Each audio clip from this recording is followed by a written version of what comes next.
Monsieur le Président Vigier, pour le groupe Liberté et Territoire, vous avez la parole. Oui, merci Monsieur le Président, Monsieur le Premier ministre. Monsieur le Ministre, le groupe Liberté et Territoire rentre avec engagement, avec exigence dans cette mission d'information.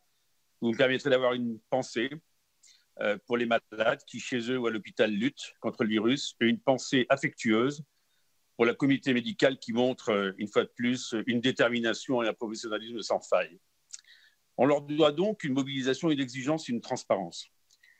Ma première question, Monsieur le Premier ministre, Monsieur le ministre de la Santé, vous avez parlé de stratégie. On doit être au rendez-vous de la confiance pour la stratégie, pour les masques, pour les surblouses, pour les gants, mais également en réanimation pour le curare, donc les produits anesthésiques.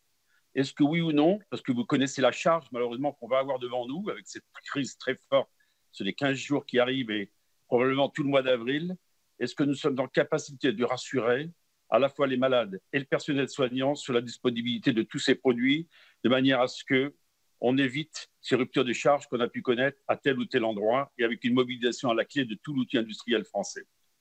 La seconde chose, c'est sur le confinement, Monsieur le Premier ministre, il nous revient des collègues de banlieue que ce confinement n'est pas toujours observé. Et donc, ça pose une vraie difficulté pour la diffusion de la maladie. Est-ce que des consignes ont été données aux forces de l'ordre pour qu'il ne soit pas observé? Est-ce que ou non, vous allez y remédier?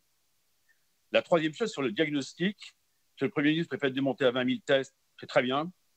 Il faut, Olivier Véran vient de le dire, sur les laboratoires départementaux, vétérinaires ou pas, les prendre en appui, ils savent faire, il faut les utiliser. Mais ma question plus précise concerne la sortie du confinement, donc la sérologie.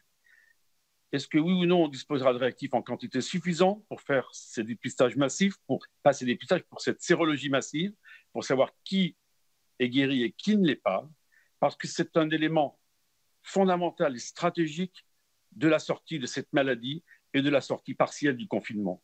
Enfin, le dernier mot, ce sont les EHPAD. Je crois que c'est Damien Abad qui en a parlé. Il y a l'isolement. Vous avez décidé l'isolement des patients, c'est une bonne décision, mais cet isolement doit être rompu. Et je crois qu'il est important qu'un soutien psychologique puisse intervenir.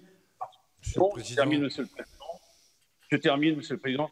Les EHPAD sont des lieux de fragilité et d'ailleurs, il faudrait connaître la réalité, malheureusement, des décès que nous observons en EHPAD. Je vous en remercie. Merci, Monsieur le Président Vigier.